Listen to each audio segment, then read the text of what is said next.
സാധാരണക്കാരെയും ആഭരണപ്രേമികളെയും ആശങ്കയിലാഴ്ത്തി സ്വർണ്ണവില ഉയരുന്നു. ഇന്ന് വിലയിൽ മാറ്റം രേഖപ്പെടുത്തിയിട്ടില്ല. നിലവിൽ പവന് 1,10,680 രൂപയാണ് വില. വിപണി വിലയോടൊപ്പം 3% GSTയും പണിക്കൂലിയും ഹാൾമാർക്കിംഗ് ചാർജും ചേരുമ്പോൾ വില വീണ്ടും ഉയരും. ഗ്രാമിന് 13,835 രൂപയാണ് നൽകേണ്ടത്. മാർച്ചിൽ വമ്പൻ ട്വിസ്റ്റാണ് സ്വർണം നടത്തിയത്. പശ്ചിമേഷ്യൻ യുദ്ധത്തെ തുടർന്ന് വൻ ഇടിവാണ് സ്വർണ്ണവിലയിൽ ഉണ്ടായത്. 3 മാസത്തിനു ശേഷം ആദ്യമായി സ്വർണ്ണവില 1 ലക്ഷത്തിന് താഴെയെത്തുകയും ചെയ്തു. എന്നിരുന്നാലും തൊട്ടടുത്ത ദിവസം തന്നെ വില വീണ്ടും മുന്നേറി. ഏപ്രിലിൽ എന്താകും എന്നു ഉറ്റുനോക്കുകയാണ് മലയാളികൾ.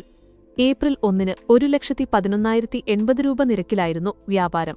അടുത്ത ദിവസം വില വീണ്ടും കൂടി 1,12,160 രൂപയിലെത്തി. എന്നാൽ 3-ാം തീയതി 2 തവണയാണ് വില മാറിയത്. ഉച്ചയ്ക്ക് ശേഷം 1,09,240 രൂപയായി വിലയിടിഞ്ഞു. സ്വർണ്ണവില താഴെയെത്തുമെന്ന പ്രതീക്ഷയിലാണ് സാധാരണക്കാർ.